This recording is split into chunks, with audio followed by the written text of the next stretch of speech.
हरितालिका तीज का व्रत वर्ष 2026 में हमें कब करना है? तीज व्रत करने के क्या नियम होते हैं? क्या तीज वाले दिन हम अपने बाल धो सकते हैं अथवा नहीं? बाल धोने से संबंधित बहुत सारी कंफ्यूजन इस वीडियो में हम आपकी दूर करने वाले हैं। साथ ही दोस्तों, इस व्रत को कब किया जाता है? क्या कुंवारी लड़कियां रात्रि को पारण कर सकती हैं अथवा नहीं? निर्जला व्रत करने के लिए पारण का शुभ समय क्या होगा? पूजा हमें कब करना चाहिए? सुबह भी करें या शाम को करें? कथा हम कब पढ़ें? और सबसे अहम बात कि एक दिन पहले जो नहाए खाए का नियम होता है, बिहार की भाषा में नहाए खाए बोलते हैं, क्योंकि उसमें जो ये छठ का पूजा होता है उसमें लोग नहाए खाए करते हैं। 3 दिनों का व्रत होता है और ये एक ही दिनों का निर्जला होता है। इसमें एक दिन पहले सरगी खाने के नियम होते हैं, तो आप इसे नहाए खाए बोल सकते हो। तो सरगी खाने का कब नियम है और क्या क्या चीजें हम खा सकते हैं, और पहली बार इस व्रत को हम उठाएं या ना उठाएं, पीरियड के दौरान हम व्रत शुरू करें अथवा ना करें, या व्रत आ जाता है तो हमें क्या करना चाहिए, जो हमारी गर्भवती बहनें हैं वो लोग इस व्रत को कैसे करें, बहुत सारी बातें हरितालिका तीज व्रत से संबंधित इस वीडियो में हम आपके लिए लेकर आए हैं। नमस्कार, वेलकम टू माय चैनल। मैं हूं मनीषा। दोस्तों, आप सभी ने हमारे YouTube चैनल को अभी तक सब्सक्राइब नहीं किया है तो प्लीज सब्सक्राइब कर लें, बेल आइकन को जरूर प्रेस करें, जिससे कि वीडियो की हर नोटिफिकेशन आपको सबसे पहले प्राप्त हो। और वीडियो कैसी लगती है, जय माता दी अवश्य लिखें। और दोस्तों, आपको बता दूं कि हरितालिका तीज और हरियाली तीज यानी तीज की जो तिथि होती है, तृतीया तिथि, अपने आप में बहुत ही शुभ मानी जाती है। चाहे ये सावन माह की तृतीया हो और चाहे भादो माह की तृतीया हो। सावन माह की तृतीया को हरियाली तीज के नाम से जाना जाता है और भादो मास की तृतीया को हरितालिका तीज के नाम से जाना जाता है। तो ये कंफ्यूजन आपकी दूर हो गई है। आप इसको समझते हुए चलेंगे तो आपको आसानी होगी।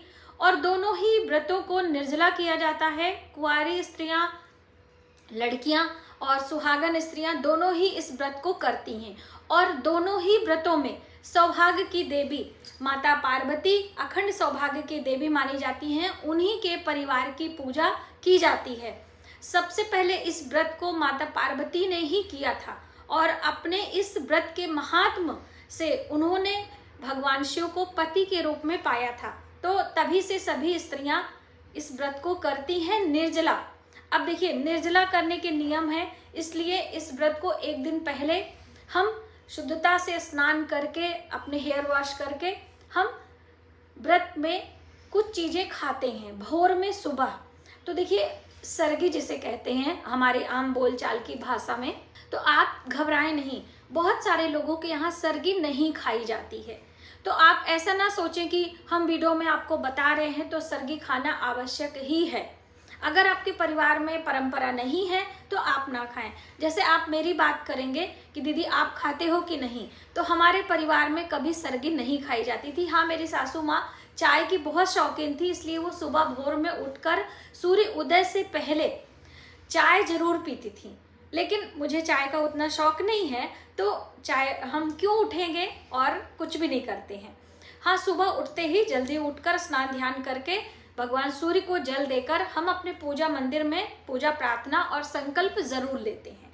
तो बस इस तरह से हम अपनी सरगी करते हैं, आप उसे कह सकते हैं। लेकिन जिनके यहाँ सरगी खाने की परंपरा है, रिवाज है, वो बहनें सरगी अवश्य खाएं। लेकिन सरगी खाने के कुछ नियम भी होते हैं, जो कि स्नान करने के बाद सरगी खाई जाती है। सरगी के दौरान हम कोई अनाज की चीज नहीं खाते, सिर्फ फल फलाहार, रबड़ी, दूध, मिठाइयाँ, इस तरह की चीजें हम लेते हैं। और जितनी भी हमारी गर्भवती बहनें हैं, वो उनके घर में चाहे सरगी खाई जा रही हो चाहे नहीं खाई जा रही हो, वो बहनें उठकर जरूर दूध, फल, फ्रूट, जो भी उनके स्वास्थ्य के लिए हितकर हो वो ले सकती हैं। अपनी दवाइयाँ ले सकती हैं।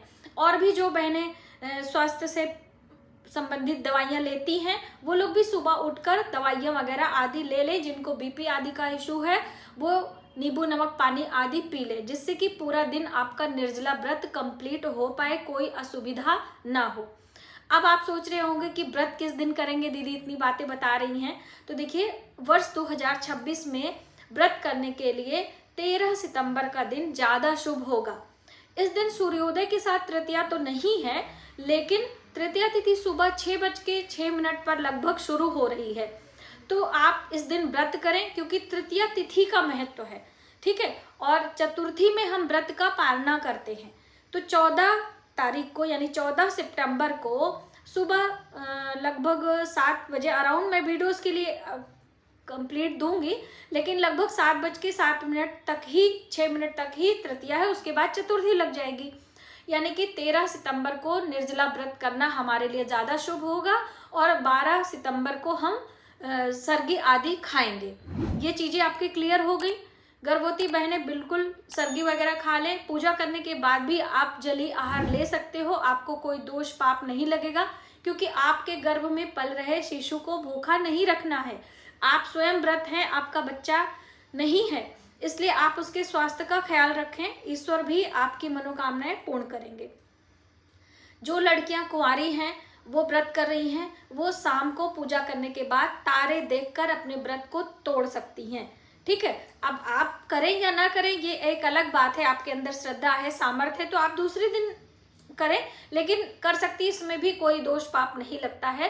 तारे देखकर हम व्रत खोल सकते हैं। देखिए, सूर्य और चंद्र 2 प्रत्यक्ष देवता हैं, ग्रह हैं, और इन्हीं को लेते हुए हमारे सारे व्रत त्योहार होते हैं। अमावस्या, पूर्णिमा, फिर अमावस्या से लेकर ये जितने भी होते हैं, तो इसीलिए तारों का भी बहुत बड़ा महत्व होता है। तो आप तारे देखकर व्रत खोल सकते हैं पूजा करने के बाद। अब ये चीजें आपकी क्लियर होती जा रही हैं। अगली महत्वपूर्ण बात है बालों को धोने को लेकर। अक्सर व्रत से पहले बहनें परेशान हो जाती हैं, बाल कब धोएं। तो देखिए, तृतीया तिथि के दिन हम बाल धो सकते हैं, बहुत ही शुभ होता है। चतुर्थी तिथि में बाल धो सकते हैं, बहुत ही शुभ होता है। जो बहनें गणेश चौथ का व्रत करती हैं वो जानती हैं। सिर्फ अशुभ क्या होता है कि जब हम बाल धो लेते हैं और हमारे बालों से पानी टपकता है, वो जमीन पर नहीं गिरना चाहिए। बाल धोकर उसे कपड़े से बांध ले, जिससे उसका गीला पानी कपड़े में रहे, इधर उधर ना टपके। कहते हैं कि बालों से बूंद बूंद जो पानी टपकता है हमारे पुड़ियों में क्षय कराता है। तो इसलिए व्रत उपास के दिन बाल धोने की सलाह नहीं दी जाती है। और जो हम बाल धोने के लिए केमिकल यूज करते हैं, या जैसे आप कह लीजिए शैम्पू, वो अंडे आदि से बने होते हैं, ऐसी मान्यता के अनुसार भी ज्यादातर बाल धोने की सलाह नहीं दी जाती है। यदि आप काली मिट्टी से या हर्बल शैम्पू का यूज करते हैं, शिकाकाई और आंवले से बाल धोते हैं, तो ऐसा कोई दोष पाप नहीं लगता है। शुद्धता के लिहाज से आप बाल धो सकते हैं। यदि आपको ऐसा लगता है कि हम पीरियड से हो गए हैं, हमारी अशुद्धि है, तो ऐसे में हमें बाल कैसे धोना चाहिए, तो देखिए, तब हमें सिर्फ शुक्रवार और सोमवार के दिन बाल पीरियड के नहीं धोए जाते, बाकी दिन आप बाल धो सकते हैं। बालों में थोड़ा सा कच्चा दूध लगा लीजिए, इसके बाद आप हेयर वॉश कर सकते हैं, ठीक है। और जैसे तृतीया तिथि है ना, तो इस दिन माता लक्ष्मी की कृपा आप पर बनी रहे। और बाल जो होते हैं हमारे श्रृंगार के कारक माने जाते हैं, हमारे सौभाग्य यानी हमारी सुंदरता डबल हो जाती है जब हमारे बाल सुंदर होते हैं। तो शुक्र का भी कहीं ना कहीं कारक है, इसीलिए कच्चा दूध बालों में लगाते हैं और आंवले का पाउडर लगाते हैं। तृतीया तिथि में आंवले का पाउडर लगाकर बालों में धोने की सलाह दी गई है। चतुर्थी तिथि पर जब हम गणेश चौथ का व्रत रखते हैं तो काले तिल लगाकर बालों को धोने की सलाह दी गई है। तो ये सारी चीजें, विधि विधान हमारे ऋषि मुनियों ने हमारे सौभाग्य में वृद्धि के लिए, हमारे मानसिक शांति के लिए बताई है। तो आप इसका पालन कर सकते हैं। ये आपका क्लियर हो गया। दूसरी अहम बात कि अपने घर में पूजा करें या हम मंदिर जाकर पूजा करें। तो बहुत सारी चीजें मैंने अक्सर बताई हैं कि आप अपने प्रांत, एरिया और अपने घर परिवार यानी आपकी सासू माँ, आपकी जेठानी कैसे करती हैं, उस तरह से करना चाहिए। अब मंदिर में बहुत सारा मुहूर्त निकल जाता है, जैसे इसमें पूजा करने की 2 बारी 3 बारी सलाह दी गई है। सुबह सवेरे स्नान करके हम संकल्प ले लेते हैं, और बहुत सारे लोग तो बालू की प्रतिमा मिट्टी की मिलती है, उसका आसन सुबह सवेरे लगा के मंडप तैयार करके लगा देते हैं। बहुत सारे लोग शाम को प्रदोष काल में, जैसे भगवान शिव के पूजा की महत्व है, तो शाम को मंडप तैयार करते हैं, केले का मंडप बनाते हैं, चौक पूरते हैं, माता पार्वती और भगवान शिव को विराजमान करते हैं भगवान गणेश के साथ में। तो इस तरह से करते हुए पूजा की शुरुआत करते हैं। तो अभी क्या है कि अपने घर में पूजा करें कि मंदिर जाकर करें। तो देखिए, मंदिर की पूजा की महत्वता अलग है, वहाँ के दर्शन और जल का, और अपने घर में विधिवत तरीके से सब कुछ हम आराम से मंत्र जप कर करके चढ़ाते हैं, भजन करते हैं, अखंड दीप लगाते हैं और कथा सुनते हैं, है ना। अब मंदिर में तो बहुत सारी चीज़ें जल्दबाजी में होती हैं, कभी कभी तो लाइन में लगे ही मुहूर्त आपका निकल जाता है। बहुत सारी बहनें पूछती हैं, दीदी मुहूर्त में पूजा करें तो मंदिर में कैसे करें, वहाँ पे इतनी भीड़ होती है। तो बिल्कुल आप मन में चिंता ना करें, घर से निकल जाएं, बस इसी का मुहूर्त देखें, मंदिर के प्रांगण में रहने का मुहूर्त नहीं देखा जाता है ना। और आप अपने घर में ही पूजा करके और मंदिर दर्शन के लिए जा सकते हैं, ठीक है। और 16 श्रृंगार करके पूजन किया जाता है। सभी महिलाएं इस दिन हाथों में मेहंदी रचाती हैं, हाथों में चूड़ियां पहनती हैं, और कांच की चूड़ियों का ही महत्व होता है, ठीक है। तो आप जब भी पहने तो कांच की 1-2 चूड़ी पीछे रखें, और बाकी आप जो भी फैशन में मैचिंग में पहनती हो उसे पहन लें, लेकिन कांच की चूड़ियों का ही महत्व होता है। श्रृंगार में 16 श्रृंगार, गजरा लगाना, ये आदि सब करें, लेकिन कोई ज़रूरी नहीं है कि हर कुछ नया हो। पहले का रखा हुआ साफ सुथरा है, आप उसे इस्तेमाल कर सकती हैं। सिर्फ हम जो माता पार्वती को भेंट करते हैं या जो ब्राह्मणी को दान करते हैं, वो चीज़ें हमारी नई होनी चाहिए, पुरानी चीज़ों का दान नहीं किया जाता है।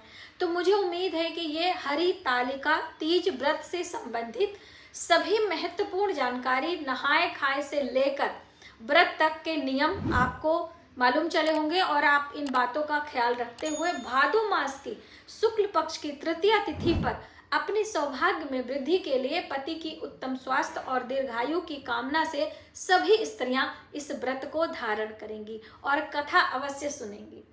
तो मुझे उम्मीद है ये वीडियो आपके लिए काफ़ी हेल्पफुल होगी। मिलते हैं एक नई जानकारी के साथ नए वीडियो में, तब तक आप अपना अपने परिवार का ख्याल रखें। जय माता दी।